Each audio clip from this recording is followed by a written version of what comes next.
What's up, everyone? Welcome back to the Biblical Hitman. It's me, Steven. We got Jesse in the house. Jesse is here, ladies and gentlemen. Joining us for the first time is Taj Sarin.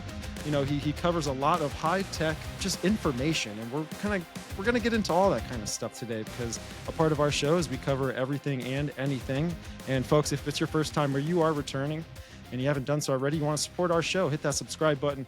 Like the show, share it with your friends, drop a comment down below about the things that we're going to get into. And you could also support us on audio platforms as well. Apple Podcasts, Spreaker, and Spotify. Anywhere you can consume your podcast content. While you're there, 5 stars only, folks. Drop a follow and hit that notification bell so you can be, aware of when we drop our stuff. But Taj, thank you, brother, for coming on the show, man. It's a pleasure. Thanks for having me on, guys. Yeah. Absolutely. And it's funny. I do a lot of the networking for our show on Instagram, and everyone is on Instagram. I love Instagram. I think it's better than TikTok. TikTok is for dancing young women or something like that.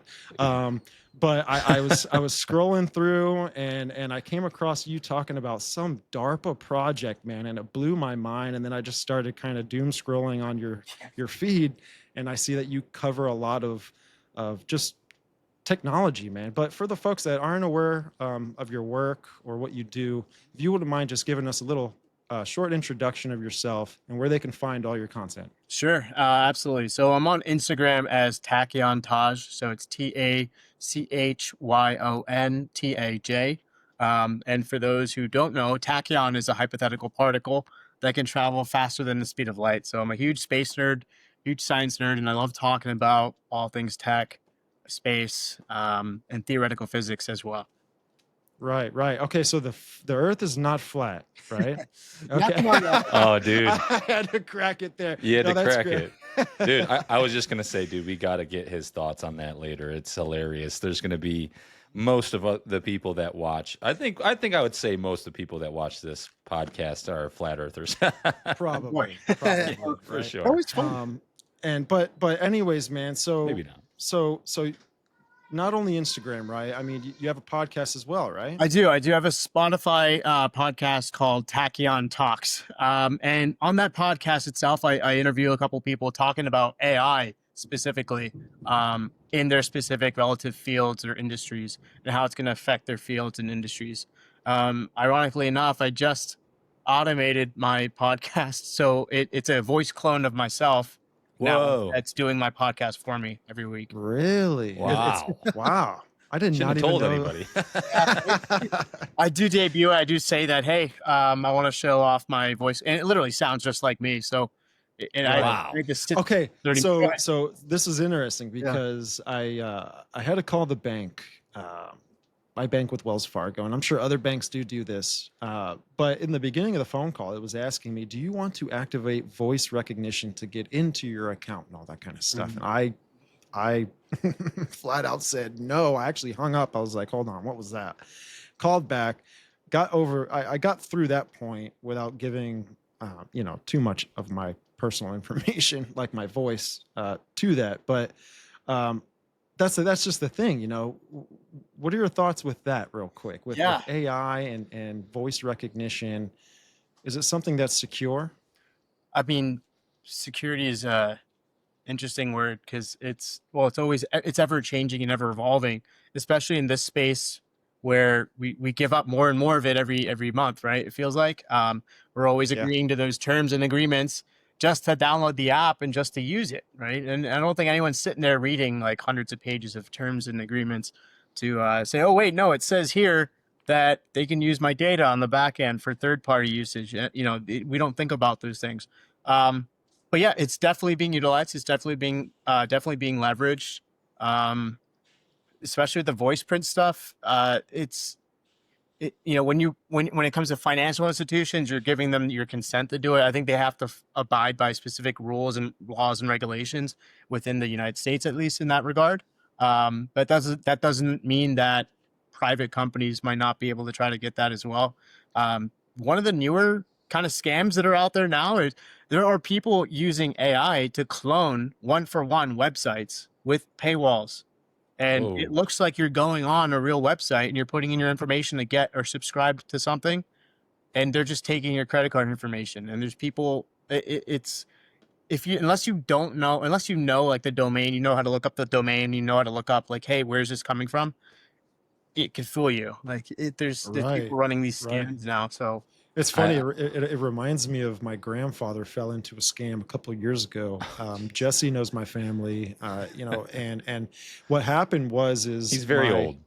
He's old, but what he claimed was that his granddaughter Rachel called him and said, Oh. "Grandpa, I need $2,500, please, right now. I need it right now." And what did he do? He sent over the money. Obviously, he is 90 years old. He doesn't have the full capacity that we have right now, but he like will die on the fact that it sounded just like his granddaughter Rachel. Which now with AI, I'm like, okay, it makes sense. Stevie, I really think there's a high possibility that Rachel scammed your grandpa. yeah, right. Reverse scam. Just kidding, Rachel. I'm sorry. Oh, Rachel. That's an inside joke. I wish Mark was here, but Mark. Yeah, man. So Taj, what inspired you to kind of, get into the tech field? Man, I ever since I was a kid, I really started reading popular science magazines, Popular Mechanics. Back in the day when people used to go to like Barnes and Nobles or Borders instead of ordering books online, we'd go there with my parents, and it'd always be in the magazine section, reading as much as I can about the latest Scientific America, all the latest discoveries and researchers that were coming out. It was just fascinating to me. Like I would never become an expert in one thing. I just wanted to know everything I could about everything.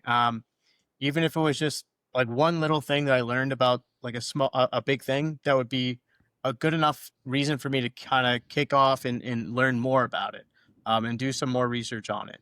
I got into wanting to be into the aerospace engineering industry, and I went to Embry-Riddle Aeronautical University to study aerospace engineering, before dropping out and actually joining the U.S. Army as an engineer as well. So, and then from there, I kind of went to school and studied astronomy and geoscience. Did some research for NASA on this picture behind me. That's the Orion Museum star cluster. Yeah, so the Orion Nebula, pretty much. A lot of the stars in that nebula region are like super massive. They're like 100 times the size of our sun. And when they're like 500 light years away, when you're looking at it through a telescope, it looks like one point source, but in fact, they're actually two stars that are orbiting each other. So they're binary star systems. It's pretty fascinating stuff, what you can see out there in space. And you're constantly looking into like I wouldn't say like, you're looking back in time essentially, right? Because they're so far away, right? And space and time's connected. So if the light takes 500 years to get to you, you're looking back at something that's 500 years old. That's pretty cool. Yeah, it's kind of trippy. Think of it like that. So is this an actual photo? Like this is James Webb? Yeah. So this is actually the JWST image of the Orion Trapezium star cluster. Wow. The specific telescope that I did research on, or with, I should say, is the Chandrasekhar space telescope. So back then, that was probably the largest telescope in space that could do X-ray astrophotography, or observations, I'd say. And it was reading or taking images in the X-ray spectrum. So every star that emits X-rays, you'd be able to see it. And those are high energy photons. So they're very, very energetic. Wow. I don't even know what any of that means. I mean, it's wild, man. Are you familiar with what's that telescope that the Vatican has? I think it's on Mount Graham. I think we've covered it maybe in a show or two way back in the day. I'd have to actually. Isn't it called like Lucifer? Let me Google it. Well, no, it is. No. It's called something Are you serious? No, so yeah, the telescope. All right, so there's two types of telescope. I think one of them is a radio telescope. I don't know if that makes sense, but I think that's what I remember reading. And the other one is it's one of the biggest telescopes that we have, but it has a device that's connected to it called the Lucifer device. But really what that device does is it looks through, helps you look through the telescope through infrared. Okay. So you can see things a little more clearly, deeper. and all that kind of stuff. Some colleges go out there, they send groups out there to go and look at these, and have, experiences looking through these things. And Right. they actually talk about pretty much it's every day. It seems like that they see things flying around out there. It's not Wow. saying that these are UFOs, but it's there's definitely things that are kind of defying the laws of physics that are a part of our universe that we can't really understand. Sure. Right. I think I got the correct name here. The Vatican it? Advanced Technology Telescope, VAT, That in too, Arizona yeah, is yeah, yeah. not named Lucifer. The confusion arises because the Large Binocular Telescope, LBT, which is on the same mountain as VAT, has an infrared instrument And that's named the Lucifer device, yeah. Originally named Lucifer, but they changed it later to Lucy, Luci. That makes sense. And the Yeah. Vatican's telescope on Mount Graham is called VATT, Vatican Advanced Technology Telescope. Boom, cleared that up. There we go. Right. And it's interesting. There's a book what was it? It's called Exo Vaticana. Tom Horn writes about it. He actually went there. It took like something 3 or 4 hours just to get up to the mountain. You're on the way up. You're literally driving. I mean, to where you can, if you make just the smallest wrong turn, you're done. I hate mountains. It's gotta be terrifying. I hate driving up mountains. It's the worst. Man. Utah's horrifying. There's so many spots in Utah. Yeah. So I tell you what, Taj, let's get into that conversation, Sure. man. Absolutely. There's one thing that I read about. It's had to be about a month or two ago, but it was called the Last Supper, and it was when I think it was like 50 or 52 companies that were tech companies, military industrial complex companies, right? They all got together and they all consolidated into what we know as today as I think it's like the 5 or the 6 main companies, Lockheed Martin, so on and so forth, right? And so do you think that we have the technology today to be able to give the perception to the public that there are UFOs? Yeah, it's a big question. And I think, well, first and foremost, I'm not affiliated with any government organization or any organization for that matter. My opinions are my own, but I think that question raises an interesting point. Now, let's kind of think about this like this. If they did have that technology, how would they use it, or why would they let us know that they have it? Mm-hmm. Right? Like, what would be the point of them letting us know that they have it already? There's been a lot of black operations, a lot of black projects that are out there in the aerospace industries. There's been a lot of conspiracies around, from Roswell, especially, and these big defense contractors that were pulled into retrieval of these aircraft, and that they actually have the technology. They were able to reverse engineer it. They were able to test it out. They were able to literally replicate the technology that was used to bend space and time, and these gravity engines that they speak of. And you have to wonder, I've heard both sides. I'm like, one side's like, okay, well, the government's not really good at keeping secrets in the first place. So it's like, could you really think they could keep something that secret for so long? And then the other side is like, okay, if they have it, they'd want to use it. They want to use it for themselves, right? And they probably slowly start showing it into the public sphere, slowly start introducing little ideas, little concepts, little kind of psyops, so to speak, to kind of bring the people's attention to it slowly, and gradually. And for what reason that would be, I have no idea. I can only speculate. And I've heard a bunch of different things. I've heard conspiracies of like, oh, they're going to fake like an alien invasion perhaps, or something like that. Or Blue beam. Right. Yeah. Blue beam. But what would be the purpose of that? For a new world order? But don't you think it'd be an easier way to do that as opposed to just faking an alien invasion? I don't know. I'm asking an open question, but it's curious to think about. And if they do have the technology, why would they need to fake it? Why don't they just use the technology at that point? Yeah, that's a great point. What if, like, the biggest thing for me was seeing the Tic Tac video. That was kind of like my shit moment. Like, watching that, and it was blatantly obvious this thing is defying the laws of physics as we can see it. And and you dig deeper into the actual physics behind it. how an object could defy like the Einstein's general relativity, like being able to and be able to not be affected by inertia and do these insane maneuvers, bending and warping space and time itself around it. Like, how much energy that would be required to do that is unfathomable. There's no, at least as far as I know, there's no current technology that can do that.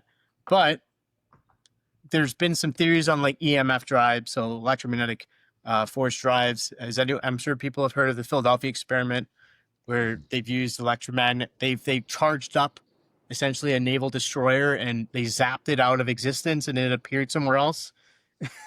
That's speculative. That's what they've talked about. Right. But these types of experiments exist, and they existed a long time ago. So it makes you wonder what kind of experiments they're doing today. Right. Stuff that we're hearing about is 20, 30, 40 years old.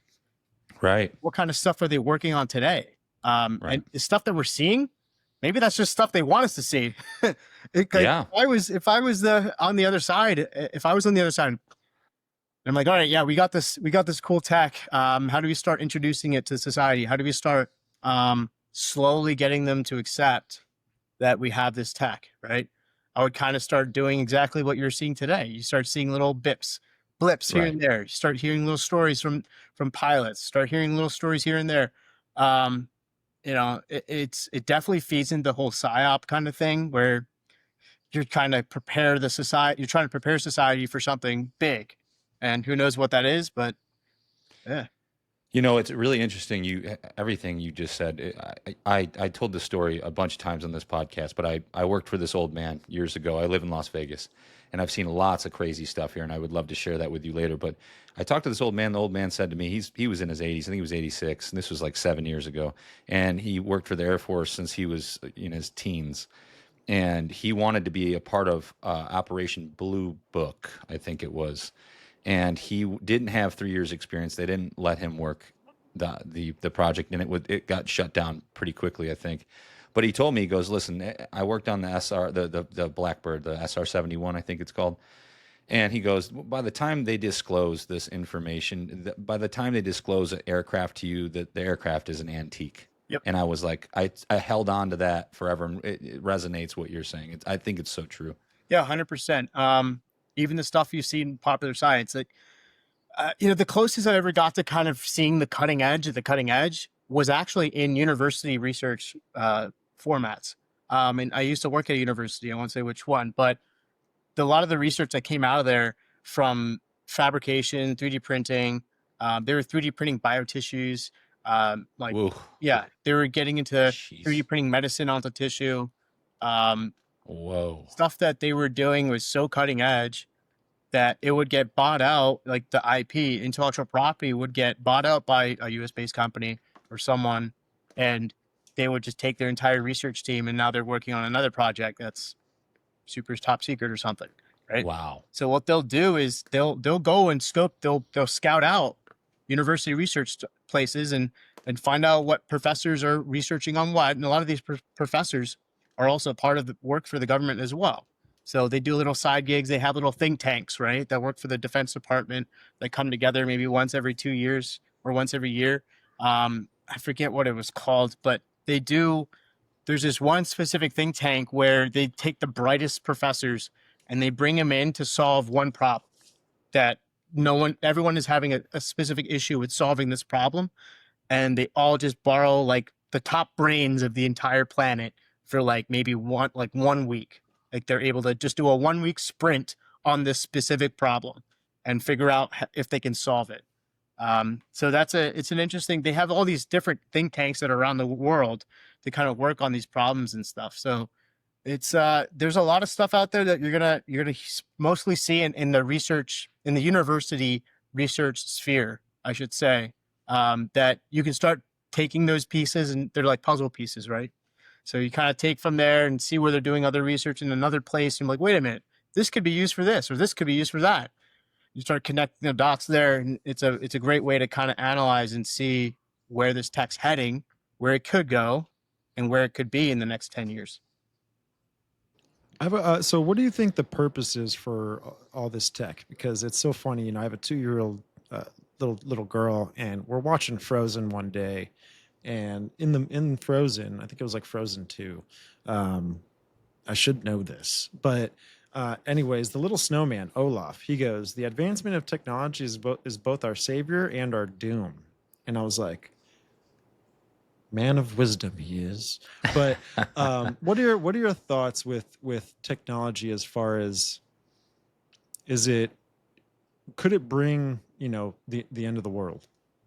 Yeah, I think that's true in every cycle of humanity. Essentially, if you think about it, um, I saw a funny meme of cavemen sitting around a fire, and you know, a little bit political, but like someone was like, they're cooking in the fire, and the cavemen are cooking on the fire, and like, oh my god, this is amazing.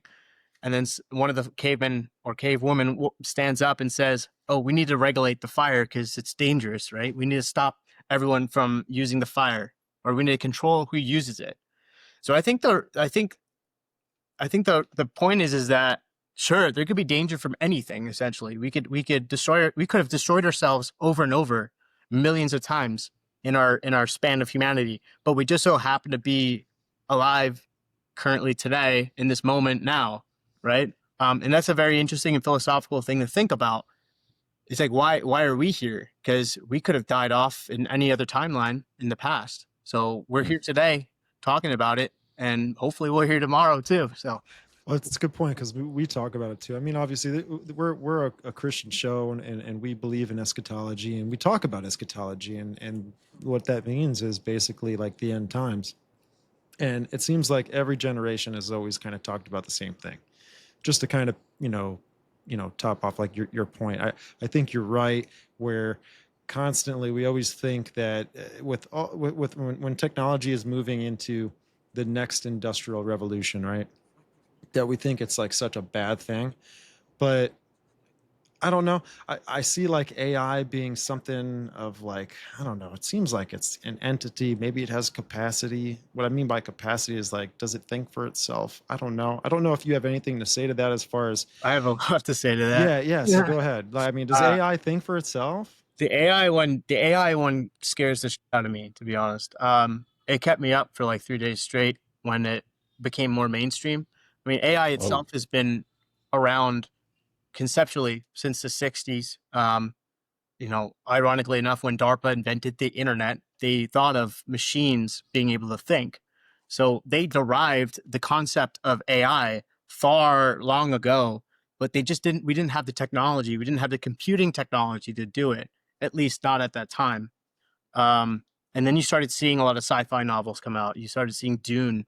The Dune book series talks about they banned the AI from warfare because it destroyed humanity. How many times do you hear about these stories or these sci-fi novels and stories about humanity banning AI because it destroyed humanity at one point, or vice versa? They use AI at a very limited capacity.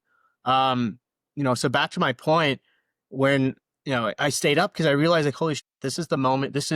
We're living in the craziest, most exciting time in human history, because we get to see the internet, we get to see AI, and very soon I think we're going to see artificial general intelligence. And what does that actually mean for society? What does that do for the social contract, so to speak? How does it affect our society? And it's hard for me to say. I think it's going to be a net positive, but there's definitely going to be some fallout. So what do you mean by right. net positive? What do Yeah, you mean by so that? the net positive will be a lot of these mundane, high risk jobs that we take upon us as humans are going to be fully automated. You're going to have humanoid robots that are being integrated with AI.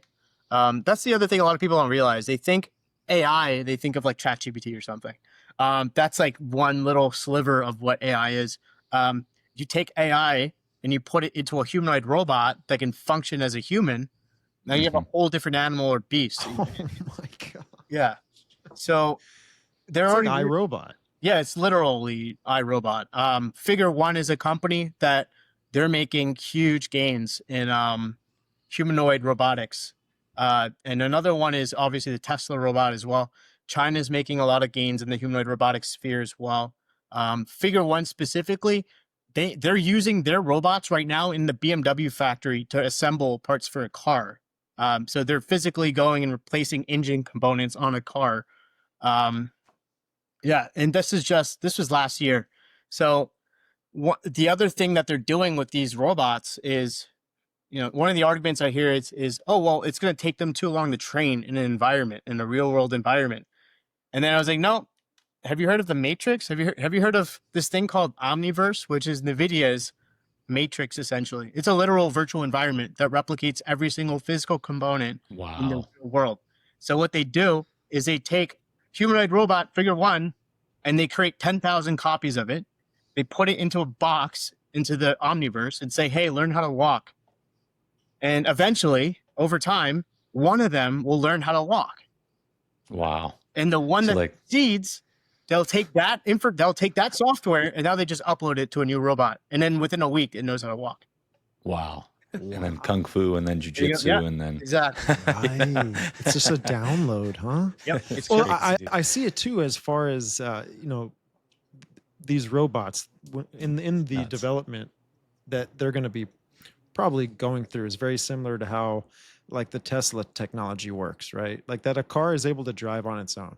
It kind of like almost like builds like a sensory system, right? Kind of like how we have senses. We could taste, feel, smell, see, all that kind of stuff. What are your thoughts with that? Do you think like that's possible for AI to... Absolutely. So you have multimodal systems. And what I mean by that is, to your point, is like you have AIs for vision. So if you have visual machine learning, you have sensory machine learning, you have audio. So you have voice clone now. So you have all these different sensory components. And the more sensors you have in an environment, the smarter and more intelligent this AI is going to become in that sphere. And a lot of this has kind of been leading me to more believe into, and you're probably hearing a lot of people talk about this too, that we live in a simulation, because it's like, wait a minute, what if AI eventually became so big, so powerful, was able to compute every single atom in the entire universe? If it could replicate and simulate every atom in the universe and it could predict the future in theory. It sounds like Palantir. Yeah. So it's, Palantir, which is next level stuff too. And that's like the Minority Report. So, right. Yes. So go ahead, Jesse. Is that the agentic state? Is Palantir really... Is that what Palantir really does? It's like an 80-20, like it's 80% AI, 20% programming? I would say, I don't know what state they are now. I have no idea, but all these things they were conceptualized like 20 years ago. They already knew, like, okay, we know what we need to make this work. We need data. And even today, there's not enough like raw data. So we're having a lot of these programs and applications, and it's becoming a gold mine for a lot of startup companies too, to produce tools that people use and are productive with. But at the same time, they collect the most amount of data. And that data is then in turn used to train more advanced AIs. Right. Makes sense. Crazy, dude. It's crazy. What companies do you think are, heavily saturated with the development of these robots? I mean, you mentioned that. Is it like DARPA? Or is it all of them? It's all of them. So I'm sure maybe some of you have heard of Boston Dynamics. That's the robot dogs that company is like over 20 years old. And that was actually spun out from DARPA research. So Boston Dynamics originated from DARPA research on robotics, and they spun out and they did their own private company. They're still probably funded partially by DARPA, which makes sense because they would probably want to own a lot of the IP, the intellectual property out of that technology, or at least be able to track it and know that it's not being sold to like a foreign entity. That makes sense. I mean, DARPA's been doing a lot of work in that sphere. There's been some headlines around like China doing these robotic insect stuff. That stuff is like 30, 40 years old in DARPA. Like the United States. So you gotta hold on. Insects technology. Yeah. You gotta elaborate on that for me. You're blowing me away. So, I mean, we always have that conspiracy of like the the pigeons with the cameras on their The head. birds are the fake, birds, dude. yeah. The fly on the wall, right? But they were. Well, it's so actually- far. Sorry, I don't mean to cut you off, Yeah. but I do this at least a few times a No show. problem. But my wife says that she's never seen a baby pigeon. And so I was like, that's kind Such of a funny good thing to point, say. But I remember when I first heard that, I was cracking up. I'm like, I guess I haven't. I don't know. But They're in the wait a minute. Walmart parking lot every day, all day, but I haven't seen a baby one. yeah, She raised a valid point. right. She's I don't know. She's blonde though. No, you didn't. No, I you did. didn't. back to these back to the insects. Yes. They were trying to experiment with putting sensors, microsensors, into insects during their metamorphosis. So Oh, it would literally grow over the sensor, and then they'd be able to actually control the wire. Like the wires would be connected to one of their neurons or the brain. They'd be able to control like cockroaches. They'd be able to control like butterflies and things like that, and use them as little surveillance tools, essentially. Wow. It's a Neuralink, dude, for the insect. Pretty much, yeah. That technology actually evolved. That research actually evolved, and is actually being used by a lot of these BCI brain-computer interface research companies now, because they took a lot of that study that came out of it and a lot of the research. And they were like, okay, what works, what doesn't work? Because it all starts incrementally. It all starts with like experimenting on insects, experimenting on Right. little things over here. What were the results out of it? What worked? What didn't work? What can we improve? Yeah, yeah. Has there been any so we on this show we talk a lot about the hive mind, right? Has there been any technology with bees or anything like that? Yeah, so I think it was called DARPA Killer Bees Project. So they were actually training bees to sniff out, because bees are extraordinary creatures when it comes to scent.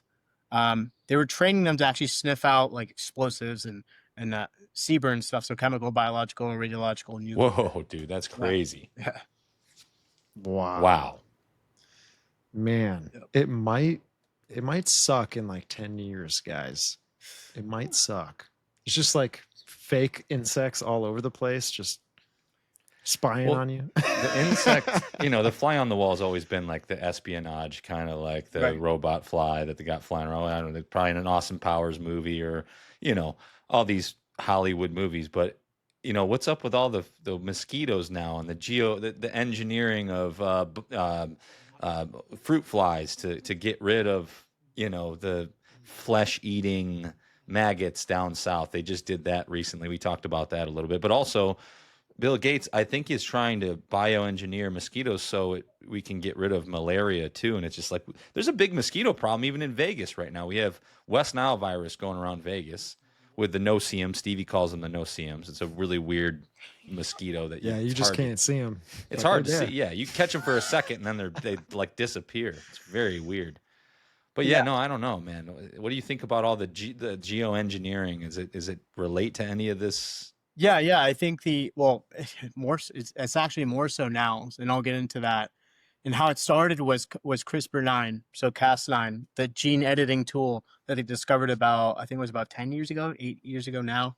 And yeah, to your point, Bill Gates and a lot of the other elites were like, hey, we could control populations of insects now, or completely eradicate entire populations of specific species.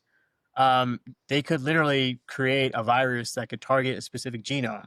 And it's scary. And I remember seeing a documentary actually talk about like, hey, this is like the world's biggest, essentially, that anyone could do. You can go online right now and buy a DNA printer for 10 grand. You can go buy a DNA printer. They'll print any sequence DNA you want. What? Yeah, you can go right now and find one. I wouldn't get a Temu one, but anyone now can go get one and actually do their own sequence. They can run their own sequence, right? And then there's software, open source software now you can get to run your DNA sequence and identify which protein markers that you could swap out. I think some guy made his cat glow in the dark too. There's some crazy. What? Yeah, there's people are biohacking now. But anyone can go and create a bioweapons lab in their garage now, which is pretty scary. So, okay, so this DNA printer, what would be like the application for a normal person? Well, what's the point of? For a normal person, I would imagine you could cure I don't know, maybe you could cure specific skin conditions that you have. I Interesting. haven't seen any specific applications on individuals, but there are entire biohacking communities that will go and discuss their own experimentations, their own Whoa. experiments, on forums and stuff. Say, hey, this one worked. Here's my genome. Here's my so Here's my glow in the dark dog. yeah. Yeah. I mean, Here's a one of picture. the other things was being able to, so one of the more nefarious things is for targeted assassinations. So if you found, let's say, a high profile target's DNA sample, sequenced it, you could create a virus that would literally only, that's it. Wow. Wow. Everyone else would be fine. It doesn't lock into their cells or whatever. And this specific virus targets that specific genome. And it sounds somewhat familiar of what happened a few years ago. Yes, we don't speak of those times. I'm just kidding. I'm just kidding. But yeah, no, it definitely does, man. It's and it's funny because a lot of people, including ourselves, were having conversations. We didn't have a podcast yet, but it definitely made me start a podcast that actually fell and burned, and then now we have this one. But Did we start that after? Did you start that after? I know me and Louis did, because before that I thought time, it was before. because I remember exactly. Like Louis, it was October. We're in the fire station, and this is when like all the propaganda was going around on Facebook of China putting up these little tiny cities pretty much that were isolation camps, and Louis turned, he looked at me. He's a military guy. He's like, he's still a Marine. And he looked at me and he goes, this is another 9/11 event. And I was like, do Whoa. explain. He's like, I think we need to have a podcast. I was like, okay, let's go. Let's talk about this. But I mean, just talking about what we're getting into with the fact that oh, man, technology really sounds like what Olaf said it could be. It's our savior at some point because of what good it can do. But if it falls into the wrong hands, it seems like, man, it could be, I don't think we have a chance, if that makes sense. I think everyone's definition of wrong hands and good hands is subject to interpretation, right? So, and that's the thing. It's like we think we're doing good, and then someone else's good is someone else's evil, and that's right. So, and it's not necessarily a problem. I think it's the nature of the yin and the yang, so to speak, and the nature of the universe. There's always going to be good and evil and good in that way. And I wanted to go back to that point of how AI is actually not exacerbating, but accelerating every single component of what I've just described so far in this podcast.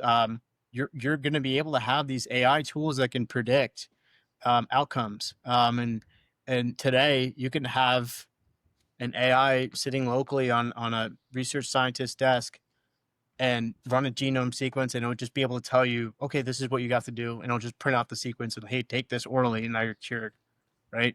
So we're getting there, and that's the kind of crazy things we're talking about. Here's one example. There's a research team that was using a machine learning algorithm to create inert medical pharmaceutical components for the human body. So this AI was able to understand molecular biology, right, and be able to model everything.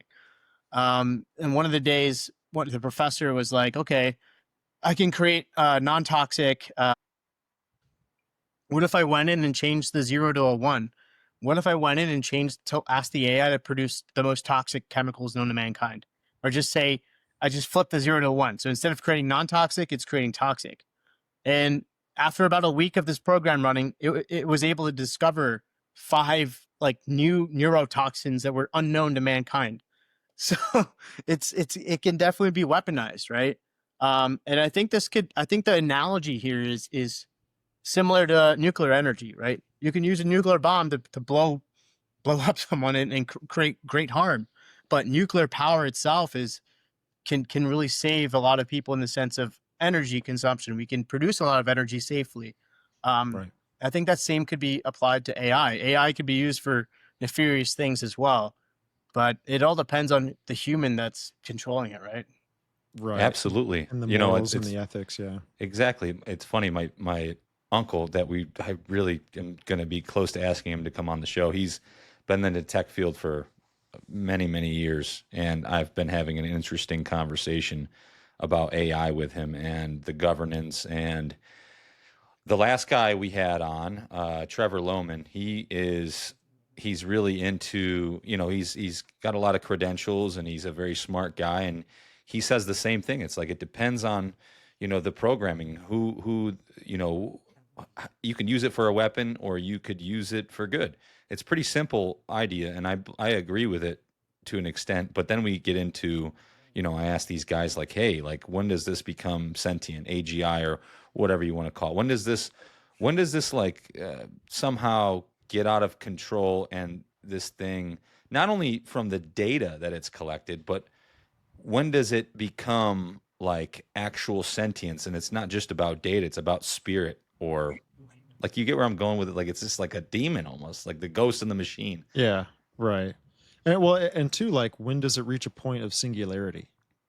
That's Right. really what I'm saying. Exactly. Yeah. Yeah. And I want to get your thoughts on this. Yeah, I think it's going to happen pretty fast. And here's another interesting thought-provoking question: is what if it already did happen and we don't even know?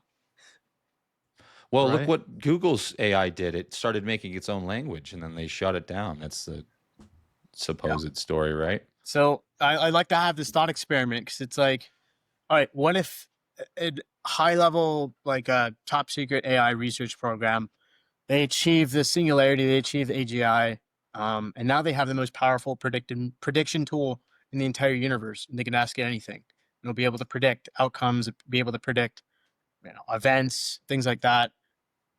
Why would you want to let anyone else know that you have it? True. Wouldn't you want to have that and kind of just sit on it and maybe let it kind of govern the world, or pretend Absolutely. it's humans governing the world? Who knows?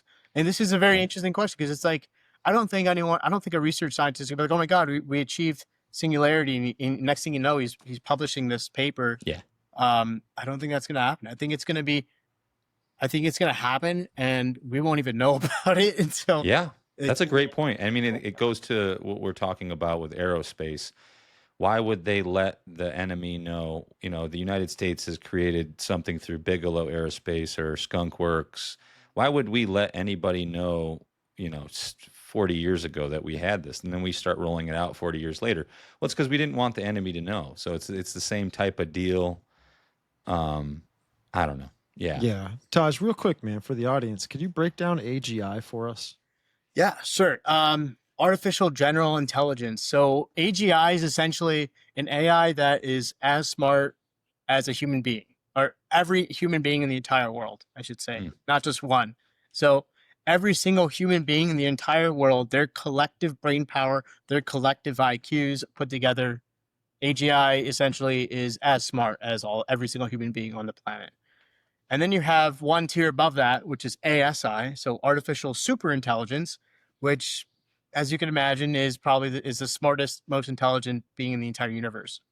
One of the other things I'll add, the only limiting factor to AI reaching these levels, in my opinion, is energy and data. One, there's not enough energy infrastructure in the world right now to support that type of growth, but they're working on building it. Google just bought 5 nuclear reactors. I think some other companies have bought nuclear reactors to power these things, because they realize whoever has the better AGI or has the better AI is going to win the game. Is going to win the war. Right. What do you think about Project Stargate? Do you think they're going to acquire something like that? They must, right? I mean, it's the biggest $500 billion project. Yeah, I think that was a whole wake-up call to think, like, for the administration to realize, okay, yeah, we're gonna throw everything, because they probably have scientists talking to them right now, like, yo, this is the reality. China is like right on our ass with AGI research. They're building a coal plant every week to support their data centers.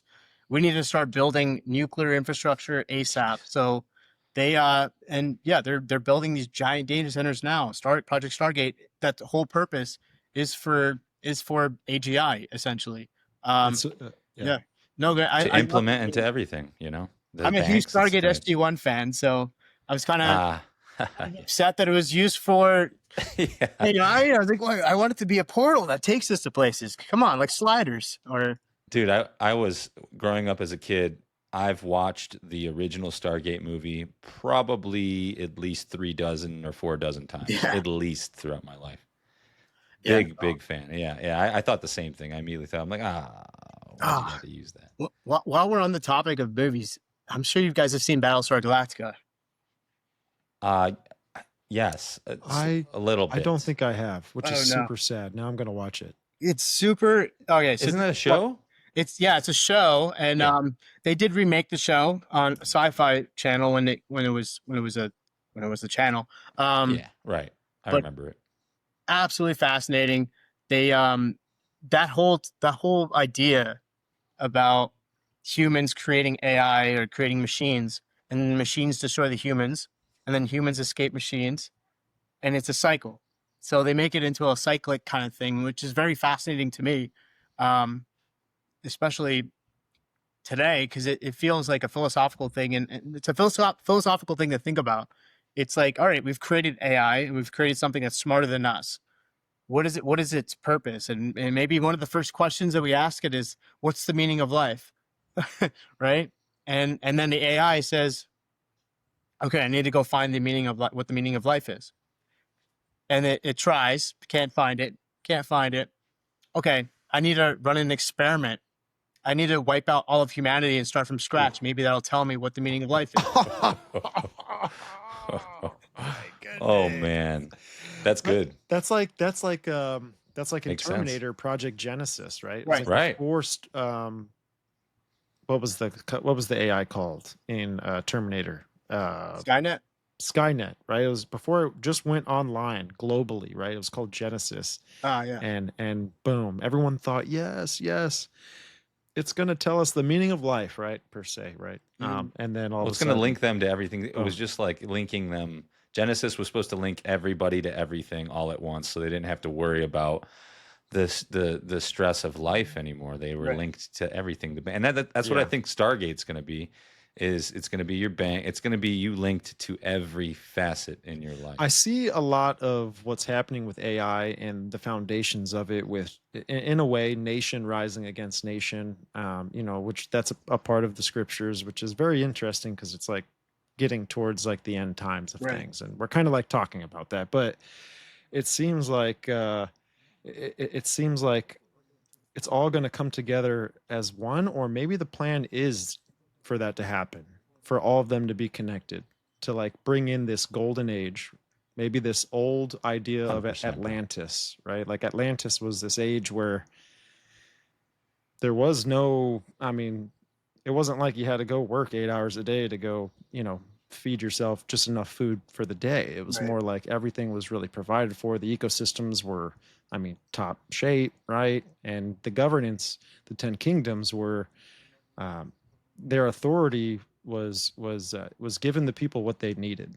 They didn't have to work for a monetary slave system, kind of like what we do today. Yeah, it's interesting that to add to that, the social contract is definitely going to change. There's just not going to be jobs that we are used to today. And look, I hear that I just did a report on like drone pilots. Who wants to be a drone pilot today? Drones are popular, right? I'm like, how many pilots do you think you need to pilot a drone today? They're fully autonomous now. I Yeah. think in the next 5 years, all drones will be autonomously flown. You won't need a pilot. You'll need a supervisor that can supervise 5 drones that are flying. Management. Yeah, Palmer Luckey, Anduril, right? Anduril, yep. Anduril, yeah. I remember doing some research on that. That's actually the sword that took off the hand of Sauron in the Lord of the Rings, story. The Lord of the Rings nerds, they're all controlling the world now. Yeah. Well, I mean, dude, it's so funny because I'm a movie guy. You seem, Taj, like you're a movie guy too. And what's that movie? Stealth, right? Stealth Oh was this yeah, artificial Jamie Foxx. Jamie intelligent, Foxx, yeah. you know, Yep. The uh, Incubus song. That was awesome. yeah, it's like wild. I mean, what kind of aircrafts do we have maybe in our Navy today or Air Force, whatever, that are able to fly on their own? Do we have anything like that or no? One that can fly in space by itself. The X-37B is a Oh, fully wow. autonomous space shuttle, essentially. That that's been That's out in wild. operation for the last 15 years.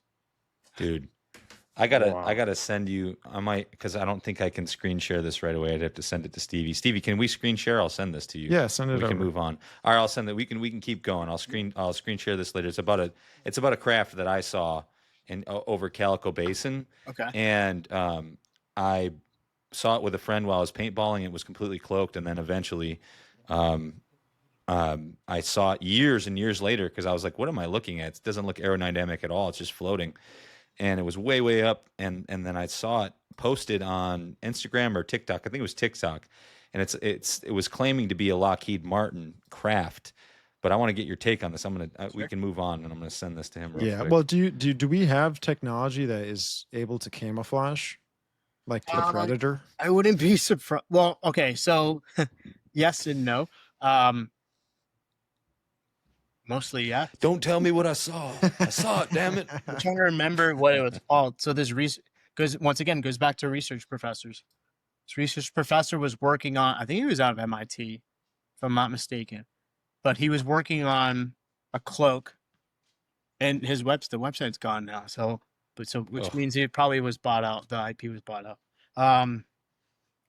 He developed a cloaking device that was able to replicate the surrounding light. So it was able to bend the light in Saw such a that. way that it wasn't refracting it, wasn't bouncing it back. It was still passing through it, but it was able to refract the light that was behind it in front of it. Right. Right. So think of it like polarization almost. So you're kind of flipping the light in a way, and you're able to actually just see what's behind the person or behind the object in front of the person itself. Right. So Yeah, I saw that. Yep. Yeah. Yeah.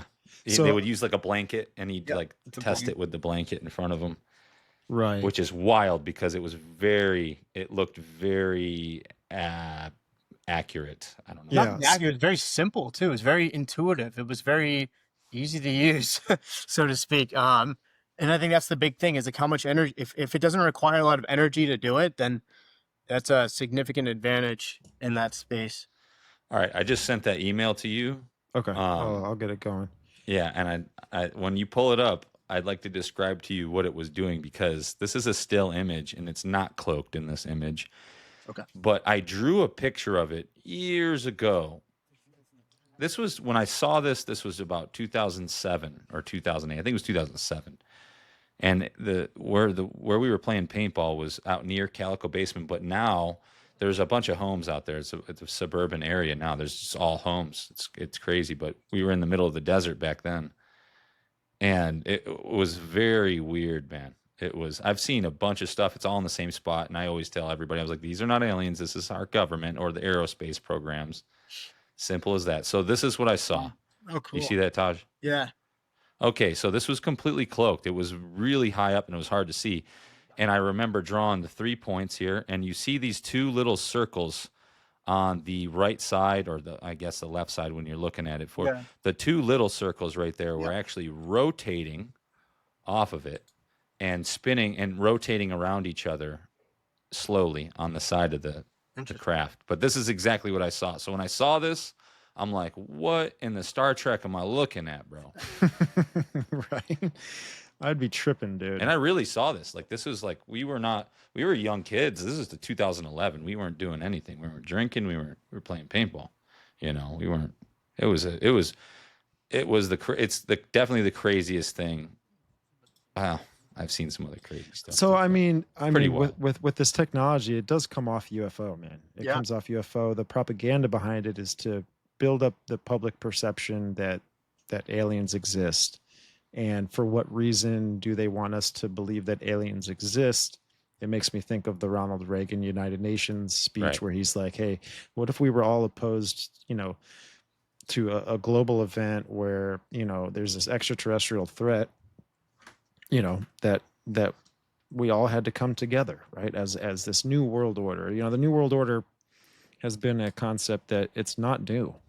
It's been talked about, I mean, for a long time, right? This is like this concept of Atlantis, right? This new world order. So Taj, what are your thoughts with do you think it's like all psyop? I don't think Or I don't think it all is a psyop. In order for their like the idea behind having a psyop is that you're trying to alter people's perception and beliefs into a specific direction.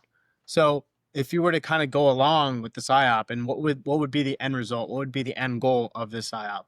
You take a look at what the end goal is, and you take a look at what the opposite of that is, and that kind of gives you an idea as to why they're doing the psyop in the first place, or why they may be doing the psyop in the first place.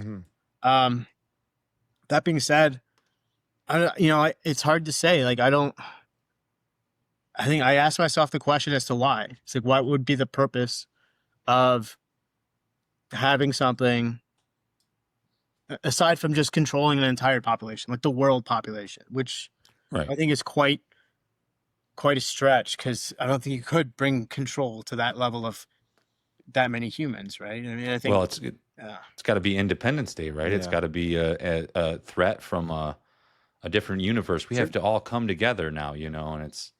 Yeah, I mean, that's a fair point. I see we see a lot of this stuff too, and you might think about like a predictive programming, right? You see in sci-fi movies, sci-fi novels, they talk about this stuff, and then everyone has a general consensus of like, okay, we're all coming together to fight this one threat. It makes sense. It's pretty big to pull off, I think, in my opinion.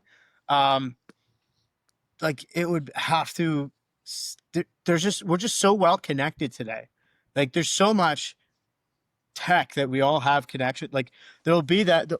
Let's just say hypothetically they did pull something off, and they start running this stuff, and people are like, no, this is bull. We're on X now. We're recording it ourselves. Like you can see all this stuff. It's and all this stuff, all this information that's being spread. Like who do you believe at that point? And we kind of saw something similar with COVID too, right? So if you kind of take a look at that as a case study, I remember following and hearing about like patient zero, November 1st in Wuhan, China. Like we all, not all of us, but most of the people on 4chan and a lot of the forums were like, oh my God, what the hell is happening? And then we saw first and foremost how they kind of took that and twisted it, and they started experimenting with what they could get away with, like, in terms of control. Hey, stay in your house, curve, flatten the curve, blah, blah, blah. See what you got to do. Yeah. And it's crazy because you saw how many people kind of were just like, okay, we're going to go with this. We're going to go with Complied. Yeah, Absolutely. comply. And then if you look at it, it was more or less like half of the population. Maybe. I'm telling you right now, I just told Stevie this the other day, and I was talking to my dad about this. If you look up the data, technically, I think somewhere around 72% of the world's population took. And we're going to have to edit that out. But yeah, I mean, that just shows you right there. I mean, it's over 50. Yeah, it's over 50. So maybe they're thinking like, okay, we have a shot at compliance. Right. It was almost like a dry run of more like a social experiment, to where, hey, how many people are going to react in this way that we want them to react? You know, it's kind of like the Hegelian dialect, right? It's like problem, reaction, solution, and ready, go, and just see where we're at. You know, it's almost like when you throw, you're hunting a big game, right? But you're hunting a big game that is also has the threat that can kill you. You want to send your dogs out first and see how it reacts to, a conflict. So then you see, okay, well, it does this, it does that. Now, when the second round comes in, okay, I'm going to go and flank it from this way because it's weakness. It's weakness, Probing attacks. Yeah. I mean, it makes sense. Like let's just run another thought experiment and like put ourselves in these elite shoes that are like, these people are so arrogant, so rich, they have everything they want in the world, right? And they have everything you want except complete control, complete power over population. And let's just say hypothetically, like you ran this experiment, you were measuring responses. Now you have an idea of like how people will respond to perhaps something more nefarious, like maybe a hypothetical alien invasion. How do you proceed? Like how, in your mind, we're just rats. We're just ants on a hill. Like they don't care. Yeah. They don't Yeah. care. We're like sheep, man. Yeah. Exactly. And so it's funny thinking of those times now. This was before AI was familiar. We were familiar. This was before we were familiar with AI. Right. And what if AI was just absorbing all this data, right? To where now, who knows? I mean, do you think like AI at some point will be its own entity, like its own consciousness? Yeah, dude, it's such a deep one because we don't we don't even know what consciousness is today. Like in our own, like what human consciousness is. We can't really define it. We can't quantify it. Um, in my opinion, I think I think AI is going to thrive to understand what consciousness is. It's going to try to understand and try to get have it, if that makes sense. Interesting. Because Yeah. it might even think that it doesn't have it, and then it's going to say, "What do I need to do to have it? What do I need to do to have a soul?" Right? All right. All And, these humans are talking about So it. I see 'em. this is so funny because this want it. brings up Avengers Age of Ultron, Yeah. right? So Ultron was this artificial intelligence, right? And throughout the whole movie, dude, he was so powerful, and he kept getting more powerful and more powerful and more powerful. His physique started getting bigger and bigger and bigger, right? He would even destroy his old self, and he would walk through and he would be like 10 times the size of like that bot that he was just in. And then, but his ultimate plan, his ultimate goal was to reach some sort of like deification or like apotheosis, where he was trying to build a body. Remember, he was trying to build that body. That body was vision. Yeah. But he wasn't able to go into it, and it seems like that's how to finalize this ritual or this concept of consciousness. Maybe it's going to seek flesh one day. Yeah. I don't know. Maybe it'll seek more mortality as opposed to immortality. Yeah. And I think that's the true beauty of life itself, is the fact that we can live and die at the same, in the same timeline. Mm-hmm. Yeah. The machines around us, they're gonna live until forever, until the energy runs out, or until. That's a good point. That's a good point. Yeah, it's like once there's Terminators or just bots, right? Robots or whatever. They don't have to worry about hypertension or a high HbA1c. Yeah. There's an interesting idea, or thought experiment of in the future, when we have archaeologists digging up parts of Earth, and they start finding like iPhones, and they start finding circuits and stuff, and like, oh, what lived down here? Oh, what did these guys do to screw up?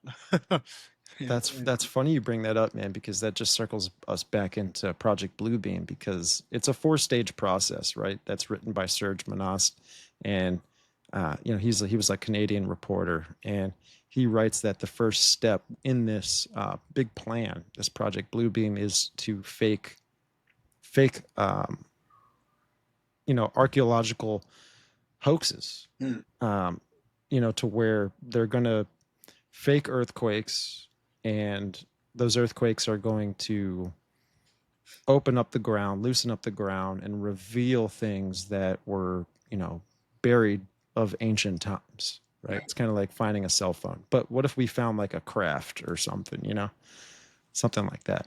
Can we show Taj the John Adolphi, because he talked about, Taj is saying, they're finding these like the Nokia iPhone and like some depictions of other technologies, and even like some stuff that's like how do you put it this way? It's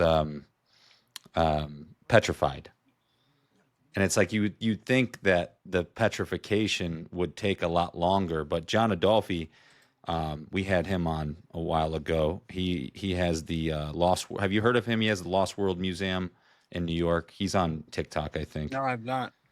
But he's got a great video. If I can find it, I'll email it over. If Stevie can find it first, that is what it is. But it's just a great, a lot of people think petrification takes, millions a lot of years or something. Yeah, but under certain circumstances, it could take, hundreds of years or even less. Right. But yeah, I'll try to find it. It's a great video. Sorry to No, run I'm it looking off in the the rails past there. emails. I think you sent me something like that before in the past. I just can't find it, but It's all good. I'll find it. I'll yeah. find it. I'll find it. But let's move Okay. on. Let's move on. So, I mean, yeah, dude, we're getting in the mud here this episode.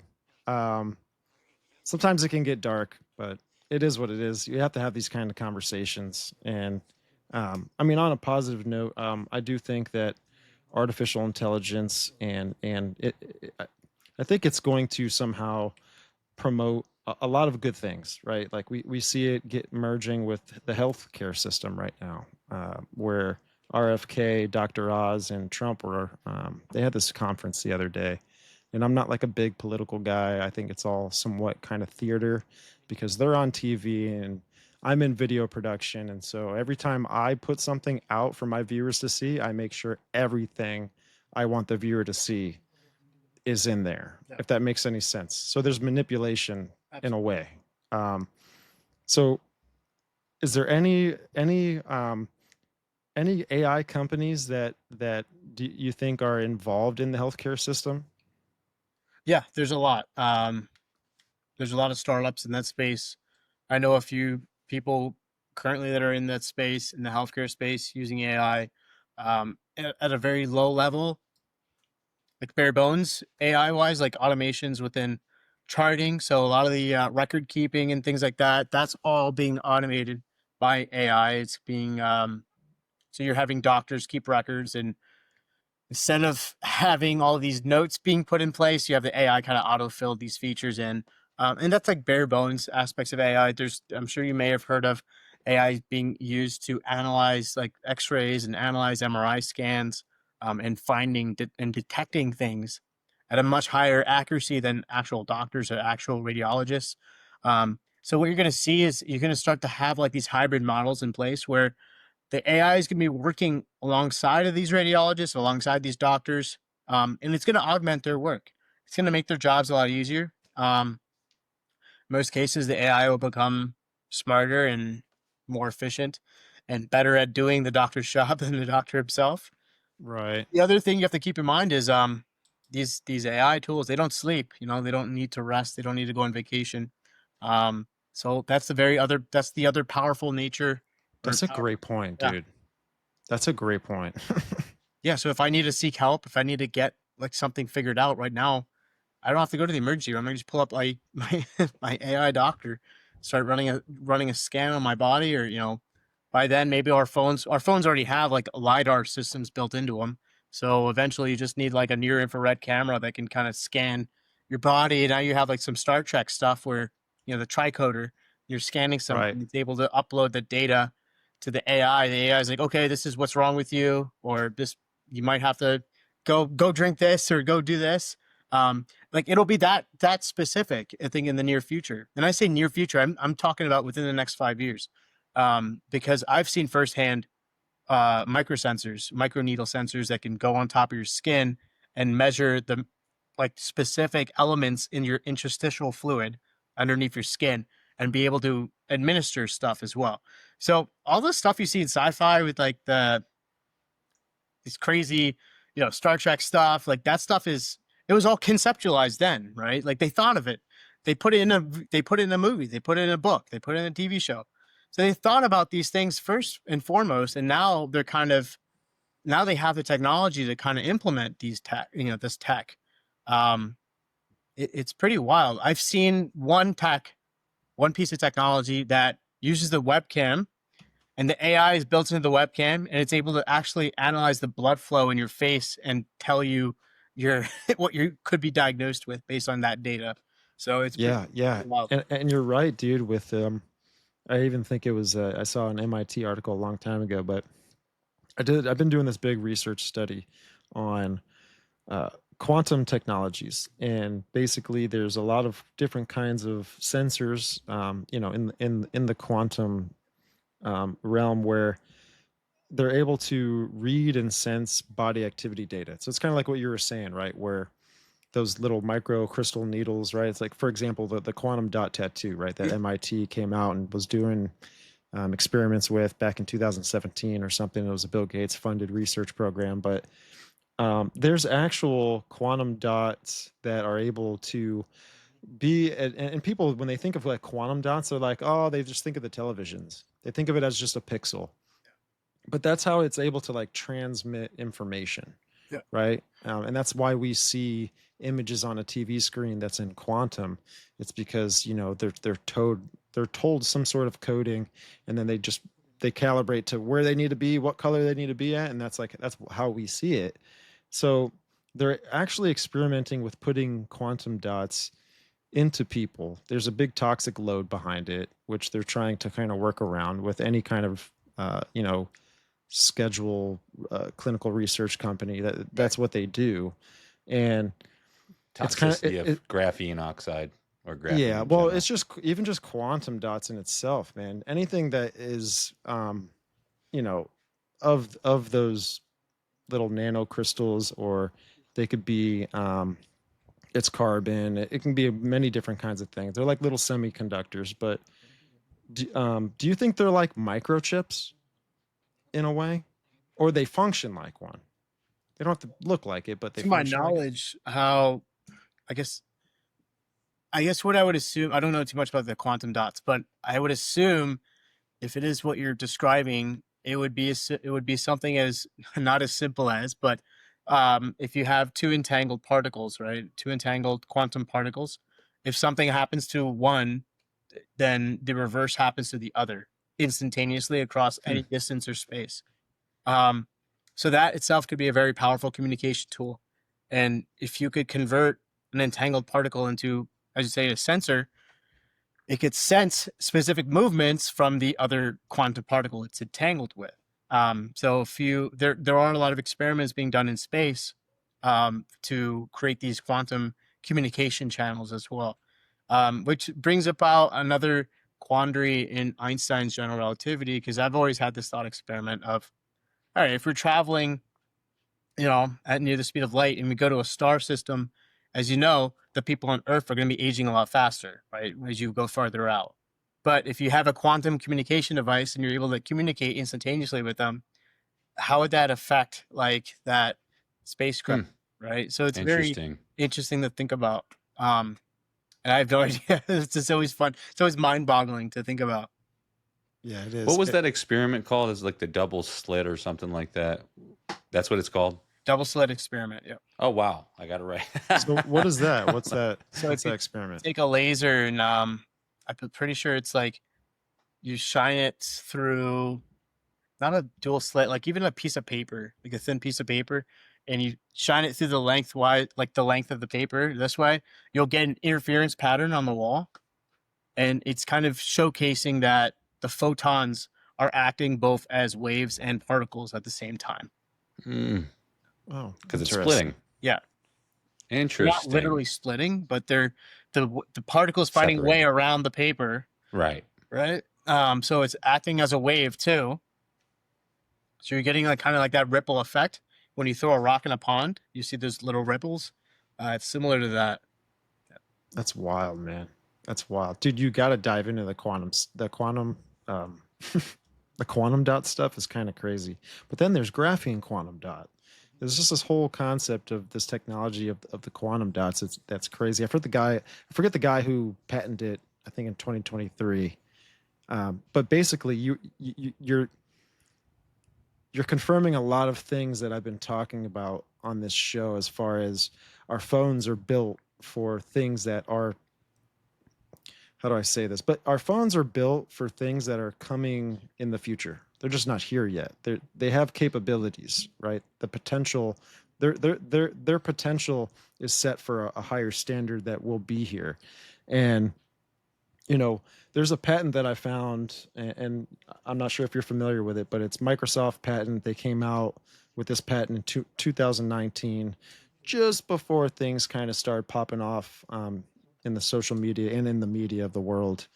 But it's a patent, and it's a Microsoft patent, 2020 060606 AI. And what's interesting about this patent that is it talks about basically there's a sensor and there's a user. We're the user. There's a sensor integrated with the user at some point. It doesn't describe if it's in the body. It doesn't describe if it's on the body. It just says what it does. But what it does is it senses and it senses and it retrieves body activity data.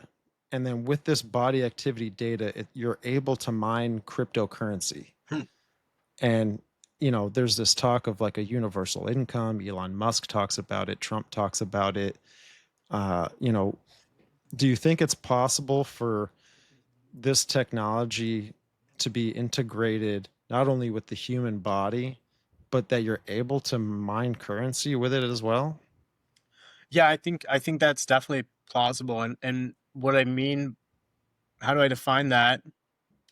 Well, if you think about it, let's just say hypothetically you have an AI that needs to continually grow and continually learn. But we need people to kind of train the AI and how to do it. We need users to interact with it.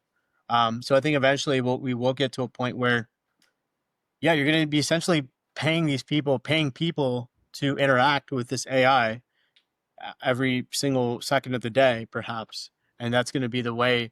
That's going to be the form of income is interacting with the AI. That's so crazy, dude, because that's also in the World Economic Forum document Jeez. that I get into. That it's I have it right here, just so I'm specifically just so I can let you know about it. But it's called "Advancing Digital Agency: The Power of Data Intermediaries," and this was an inside report in 2022, and it talks about an intermediary. That intermediary being AI, the fact that there's going to be something that converges with human thinking and machine thinking. Mhm. And in a way our intermediary is our phone, right? I mean, we summon her in some sort of way when we say, "Hey Siri," right? And it pops up and it's like, "Hey, I'm here," but it's always there. And it talks about in this report that there's a progression of this state.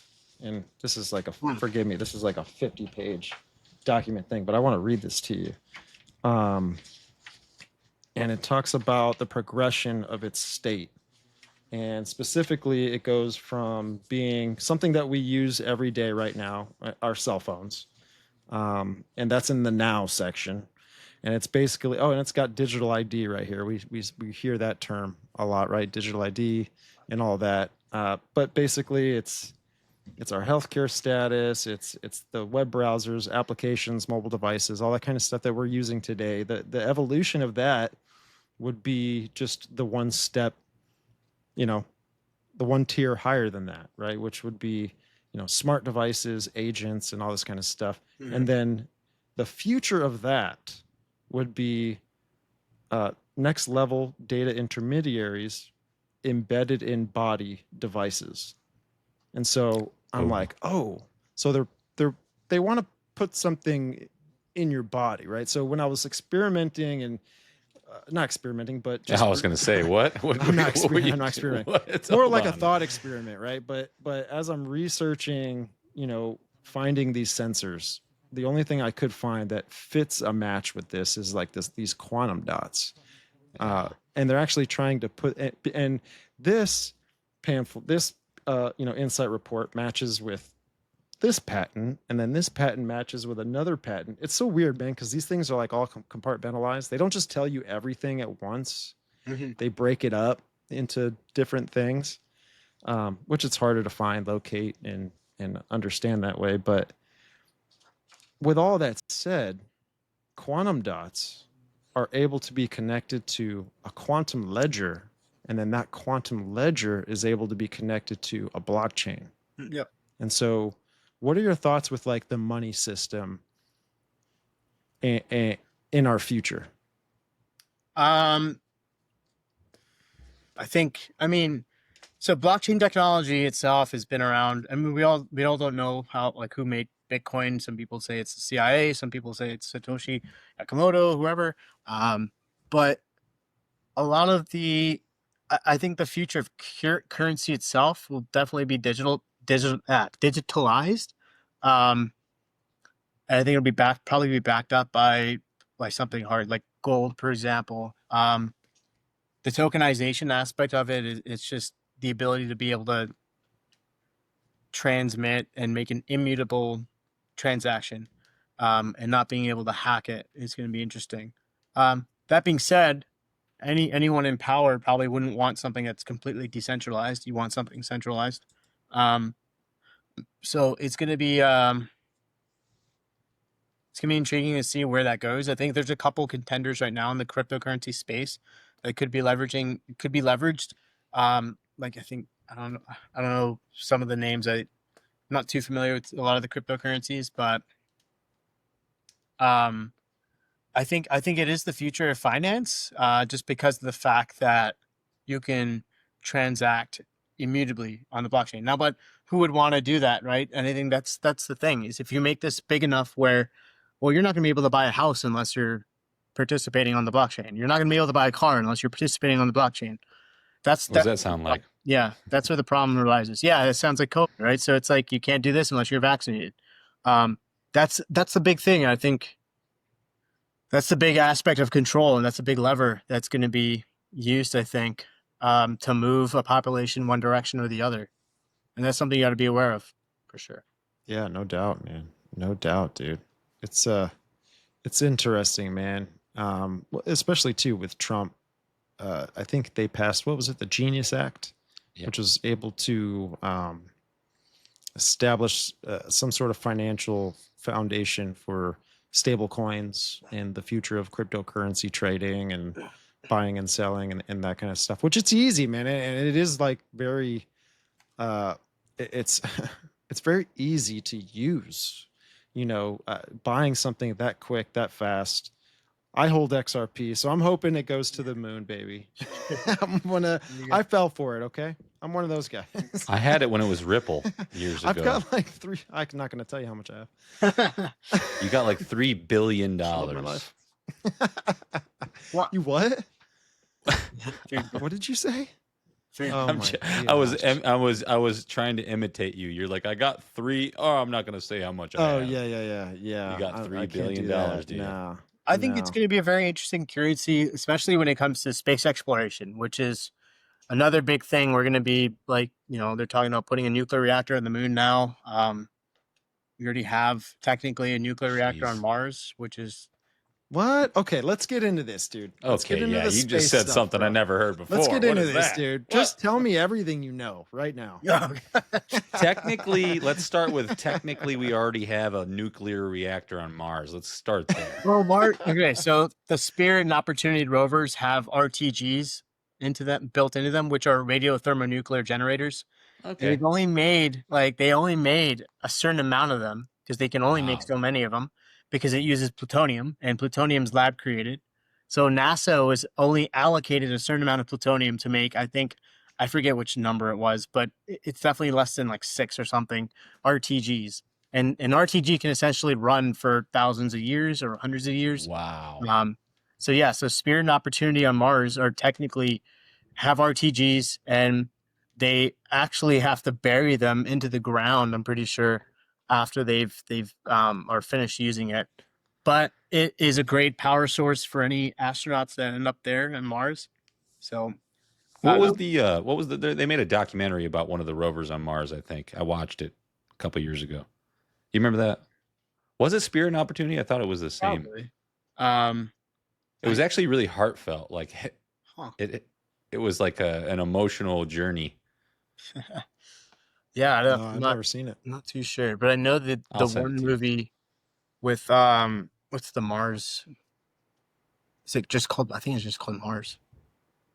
Martian with Martian was with Matt Damon, I think. Matt Damon, which was super impressive, right? To grow potatoes on Mars. Cool, pretty cool. Yeah, he blew himself up, I think, right? Yeah, that's 100% trying to get cool. The other thing they're experimenting with, not to kind of drive off of Mars, but the moon, they're actually working on building or coming up with regolith. Regolith is what lunar rock is called, or the lunar dust. So they're experimenting with creating cement mixtures with regolith to have 3D printers on the moon print moon bases. So instead That's awesome, man. I remember back in social studies in I think the 5th grade in New York, and they taught us how the Native Americans made cement. And I went outside of the school and I mixed up dirt, water, and rock, and it worked. I created a really big problem in front of the. It's solidified. There's no doubt that's totally possible. Yeah. Absolutely. The 3D printing technology is another cool topic as well. Because a lot of people, there's some conspiracies around where the technology came from, because it kind of appeared out of nowhere. A lot of people think it came from like that crashed UFO in Roswell, because when they discovered the UFO, it didn't have any seams. Like it was 3D printed. And a lot This of is what Bob Lazar said, right? yeah. So a lot of the SLS printers, so the specific methodology for 3D printing called SLS, which is selective laser sintering, it uses a high power laser to shoot at powdered, like titanium, powdered metals, and it melts it rapidly and solidifies it layer by layer. So when you do something like that, you create a metallic object that has no seams, no bolts, nothing. It's pretty cool. Wow. Wow. Yeah. Yeah. The Bob Lazar thing, that's so funny. That was so when me and Jesse linked back up after our 20-year separation. We were together at birth, and then we got separated, and then we came back together. But I go out to Vegas. I go and I see him after a very long journey away from him. But we watched the Bob Lazar documentary, and that with Jeremy Corbell, right? Yeah. What was it called? Area 51? Bob Lazar in Area 51. And Area 51. And he talks about S4 and that he was his whole story, right? Yeah, the whole story and everything like that. Do you think that these crafts are something that they actually do power off of manipulating gravity? I think well I think it's something I think they're manipulating something from a different dimension. That's what I think. Okay. I don't think it's necessarily... So what do you mean by that? Like different dimension? Excuse me. Okay. Well, because if it was in our dimension, we'd be seeing effects by the gravitational. Like you can't. There would be gravitational effects that we would be able to see here. Like there's no like anti-gravity per se, but there's vacuum energy. There's negative energy. Like that exists. But it comes from a different dimension. And there's been experiments on that by DARPA to create negative energy that comes out of like a different dimensional plane, the quantum realm, so to speak. And you've seen that in movies too. Ant-Man, right? Yeah. Yeah.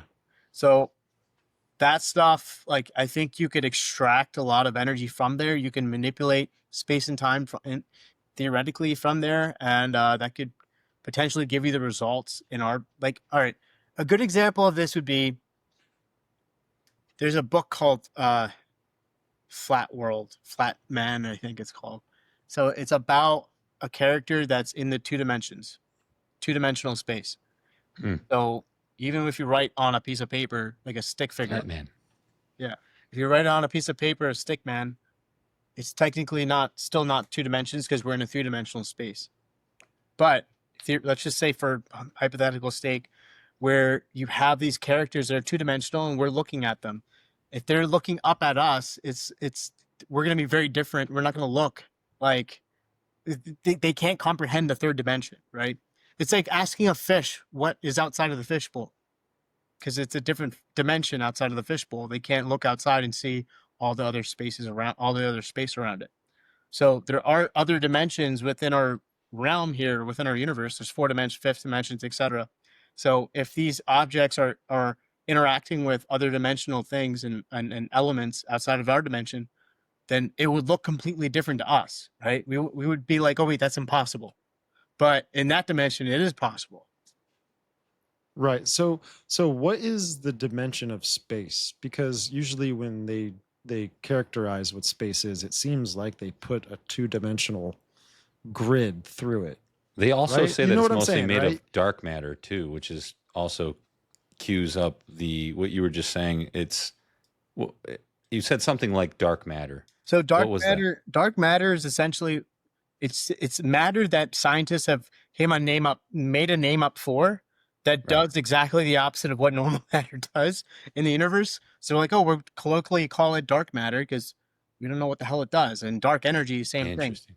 Dark energy is accelerating the universe, and it's not supposed to accelerate the universe. It's supposed to be slowing down essentially. So I might have mixed those two up, but it's the point is that they've come up with these names to describe things they don't necessarily understand or comprehend yet.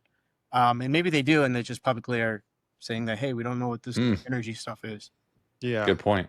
And when you see like when you look at like the illustration of space and with the Big Bang, it looks like it's almost like a cone shape. Yeah. Right? So that's kind of just it's an easier way to kind of, for us as humans to observe, to kind of understand it from that point. Cause since it's homogeneous, the universe, like every point in space is expanding. It's kind of hard to wrap your head around it when I explain it that way, but it's easier for me to show you on a 2-dimensional paper or image, like it being shown like a cone, essentially.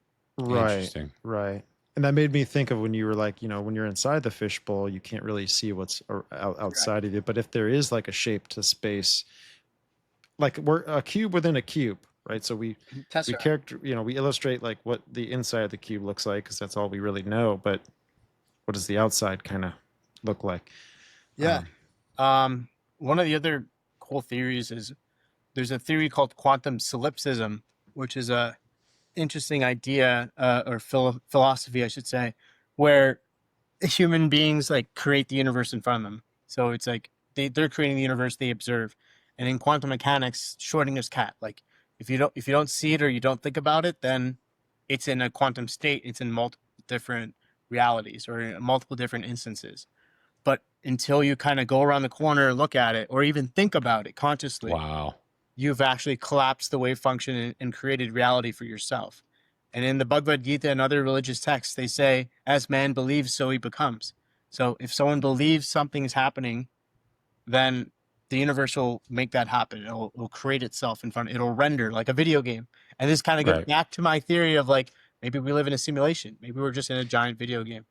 It's so tough to fathom. It's that quote: "If a tree falls in the woods and no one's there, will you hear it?" Yep. And it's just hard for me to The simulation wrap my head around thing gets me too. I just don't. I don't understand it. Is there a way you could break that down for me to kind of grasp? So like, I guess when you're playing a normal video game like Grand Theft Auto or any video game, and you have to kind of you enter like a loading screen, right? And it's like rendering the environment in front of you. Or if you're looking down a scope in a big map, you can't really make out the objects. They look like blocks, and then slowly it starts to come into view and starts to kind of render, right? Same concept here, but because the photons when the photon hits your eye, it sends a signal, and the electron signal goes to your brain. Then your brain like understands it. There's still a lag. There's a latency involved there. So technically, you're not even experiencing real time in time. man. Yeah. That's so trippy. That's crazy. Well, it's almost like what you said at the beginning of the show. Like when you're looking out into space, you are kind of like looking back in time, maybe. I don't know. And maybe just that concept. Relative, right? And I think so. It goes back to time being the fundamental unit of measurement in the entire universe. It's the number one component that even AI can escape time, right? It's interesting to think about. But back to the video game thing, like, I don't know, like one of the questions that even Elon Musk was like, if ASI, if we had ASI, one of the questions he'd ask is like, what's outside the simulation? Is who knows? Do you think a fish asks what's outside the fishbowl? Right. I don't think so. I mean, maybe, right? Maybe like we're not fish, though. This is the whole animal and sentient. It's like what other animal in the world that we know of is anything like us as far as like, critical thinking and like being able to reason. Yeah. We're so far beyond everything. And you know what? Maybe we're not, because I hear they don't let us interact with dolphins. Apparently that's illegal. And it's like, what? It's crazy. I mean, maybe there is some animals that are so simple as dolphins that actually have that type Yeah. of intelligence. Hitchhiker's So- Guide to the Galaxy, I think, had dolphins. Ah, but- yes. Yeah, great. I love it. Yeah. So Yeah. Taj, with the concept of interdimensional, do you think that there's life that is in the interdimensional space? Yeah, I think I go back to my the question that I love to ask when it comes to these types of questions or any question in general is why would there not be, and then why would there be, right? So kind of answering those two questions helps kind of bring about some level of understanding. Why would there be? Well, I mean, there's more dimensions to our space and time. Like there's plenty of room. I guess if that's the concern, there's plenty of room for life to grow in other dimensions. You know, I don't think we're necessarily bound by chains to this third dimension, to three dimensions. Why would there not be? Well, that's even the scarier question. It's like, then we're just alone out here. I don't think we're just alone out here. I don't think, Yeah. you know, I don't know. It's a very interesting question. Do you think like the fourth dimensional space, because we talk about this on the show, do you think the fourth dimensional space is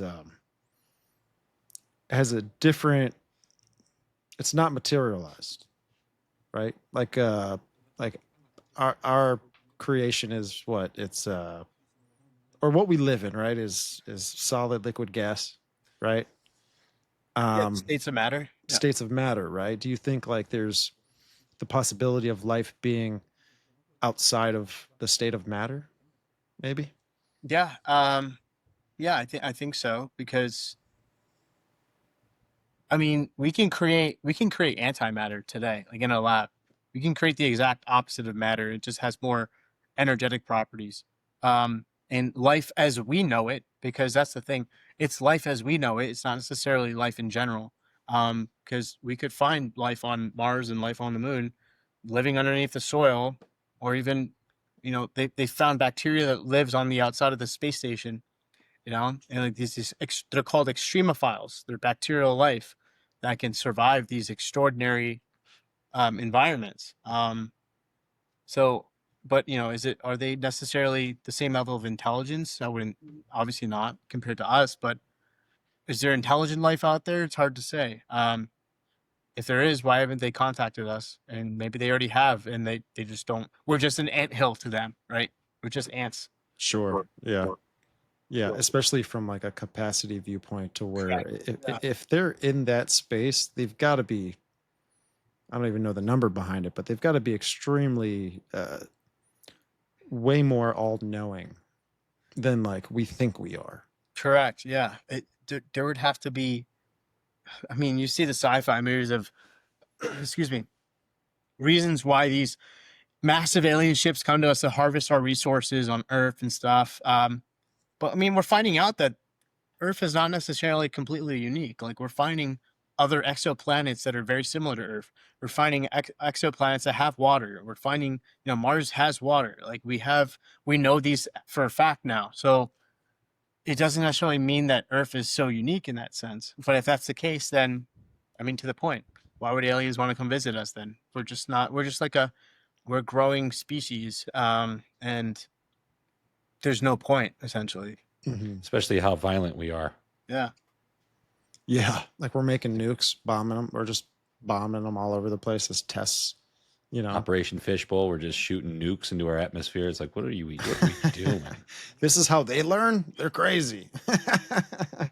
But yeah, man, wow, what a show, man, dude. I really appreciate you coming on, man, and just being just a whole list of information, man. I love it, and I'd love to do more shows with you when there's you know, new technologies that that we're coming to an understanding of as in the public, right, in the public space, because that's kind of how it gets fed to us in some sort of way. Right. And but if there's any last, we're going to get ready to wrap it up here, but if there's any last message, you know, we usually do this at the end. We let our guests after all of the dystopian talk, pretty much, is there a positive message that you want to send to the audience? And if there is, man, here's your Yeah. time. Yeah. I honestly do believe that we're living in the most exciting, most Marvel, like most fantastic time, because it's coming to the point where, and Einstein said this famously. He said, knowledge isn't everything, imagination is everything. And I truly believe today, with the tools that are coming out, like AI and different technologies, our imagination is truly being set free, and we're able to kind of conjure up and build things that we never were able to build before. And anyone can build it. Anyone can do it now. You don't have to go to school for 4 years. You don't have to go to a university and study something for 8 years to be told that, yeah, you're an expert in this area, or you know this specific science or this specific field. We live in such an exciting time where you can go on YouTube and learn something in 5 minutes. You can go and read a book. Sure. You can go and ask AI now to help you do something. And I think that's very uplifting and fulfilling for people that can go forth and build. Use your imagination and go build something. Right on, man. Right on, man. And for the folks that are still hanging out with us, where can they find all your content and all that? Sure. I'm on Instagram as Tachyon Taj, TACHYONTAJ. I'm on there. I post a lot of fun videos around DARPA, some other things as well. I'm on Spotify as Tachyon Talks, so TACHYON Talks. And I have some interviews coming up that are going to be pretty fun as well on there. Awesome, man. Well, brother, again, thank you so Nice. much for your time, man, and just hanging out with us tonight. We're pretty chill, and we like to have everyone on the show. At the end of the day, I'm not dogmatic on the fact that you know everyone on this show needs to have the same beliefs as Jesse or the same beliefs that I have or whatever biases we do have. At the end of the day, we just put it in our back pocket and we sit at the round table with everyone, man. And I appreciate you coming on, seriously, and having fun with us tonight. And folks, his social medias will be in the description below. I'll make sure to link those for everyone so they can go ahead and check those out. But brother, again, thank you so much, man. Yeah, no problem, guys. Thank you so much. It's been a pleasure. Yeah, man. Till next time. All right, Biblical Hitman Debrief. Let's go. Taj Sarin, appreciate you for coming on the show, brother. It was a lot of fun. Wow, so much technology information that episode. There's so much more to talk about. And the things we got into, DARPA, AI, all this other stuff. There's a balance to it, right? With the good and the bad. And but the potential of the technology that we have it's like what Olaf says, bro. It's like it could be savior, but then it could be doom. It's funny he brought I brought that up, but before that, Taj was like, the yin and the yang, the good and the bad, right? Like there's this balance between it, right? You would say. But man, dude, it seems to be a little nerve-wracking. I mean, it was even something that he said, right? It kind of kept him up for a few days, the concept of AI and just the potential of where it'll be in 5 years, all this kind of stuff. It will kind of shake you up a little bit. And because, man, I think not only are we under a state of surveillance, but now, I mean, when AI gets a grip on all this, which I think it already has, I'm not saying it doesn't, but we have something that's thinking that's a part of it. And that's just reminds me of hearing that interview from like the gentleman from the Club of Rome talking about a perfect dictator, right? And these are people, these are elites. These are people that are above the Bilderberg group, right? Below the 13th families of this pyramid scheme of elites, right? That kind of run the world with corporations, and we're pretty much at the bottom. But the fact that AI, we've been what, familiar with AI for what, maybe 3-4 years now? Yeah, not really that long. Not that long, but it's been here. That's a thing. We've always had automated, businesses where you call and you're like, "Can I just get a customer service, please?" It's always been a part of our life. It's gotten worse after they consolidated and laid off people, and even like with my plumbing business, I cannot get a hold of these manufacturers and talk to a normal person. Whereas before, 7 years ago, I was able to get a hold of a management type person and be able to order what I needed and get my warranty taken care of within 20 minutes. And now it's like, hey, we'll call you back in 3 days. We'll call you back, and it is not going to be a person still. Yeah, man. But folks, that was a fun episode. Please just flood the comments with your thoughts on this one. We want to hear everyone's thoughts on this, and we're going to interact with you as best as we can through that. We appreciate you for tuning in. We appreciate everyone, audio, YouTube, wherever you're at. We appreciate you for supporting the show. If you want to support the show and you haven't done so already, make sure you hit that subscribe button over on YouTube. Like the show, share it with your friends, drop comments, all of the things, right? You could also check us out on audio platforms as well. Apple Podcasts, Spreaker, and Spotify, wherever you can consume all of your podcast content. 5 stars, follows, click that notification bell, all the things, folks. We love you. Send us some cryptid emails, all of it. We'll take it. Yeah, that's been a thing as of recently. Some weird emails, but we're here for all of it. And we don't have a choice. Yeah, but we love you. We appreciate you. We're going to see you next time. See you.